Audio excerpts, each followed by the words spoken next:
Pune car अपघातातील आरोपी मुलाचे आजोबा सुरेंद्र कुमार अग्रवाल याचे अंडरवर्ल्ड डॉन छोटा राजांशी संबंध असल्याचा आरोप शिवसेना नेते अजय भोसले यांनी केला।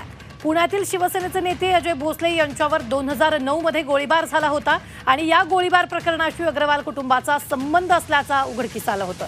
दोन्ही भावांमधील मालमत्तेचा वाद मिटवण्यासाठी अजय भोसले यांनी मध्यस्थी करावी यासाठी एसके अग्रवाल यांनी छोटा राजांची मदत घेतल्याचा आरोप होता। मात्र अजय भोसलेंनी नकार दिल्यानंतर छोटा राजांच्या गुंडांकडून गोळीबार करून मला मारण्याचा प्रयत्न झाल्याचा आरोप यावेळी भोसलेंनी केला।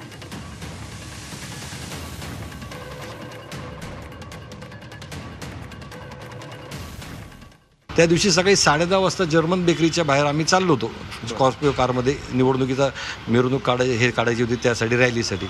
तर 10-10:30 वाजता पहिली फायर माझ्यावर तिथं झाली जर्मन बेकरीजवळ, म्हणजे एवढ्या जवळ त्यांनी गोळी मारली। ती गोळी निघली नाही, मिस फायर झाली। ते आम्हाला खट असा आवाज आल्यानंतर आम्ही 1-2 किलोमीटर त्यांचा पाठलाग केला त्या टू व्हीलरवाल्यांचा। ते घाबरून पळायला लागले।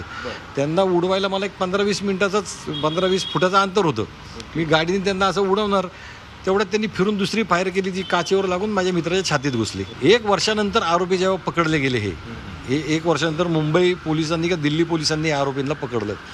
त्यावेळेस त्या पोलिसांकडे त्यांनी कबुलीमध्ये सांगितलं की आम्ही पुण्यामध्ये 2009 साली असं निवडणूक होती तेव्हा ह्या माणसावर फायरिंग केली। सुरेंद्र कुमार अग्रवालच्या सांगण्यावरून सुरेंद्र कुमार अग्रवालनी छोटा राजांना सुपारी दिली, त्यांनी आम्हाला सांगितलं होतं।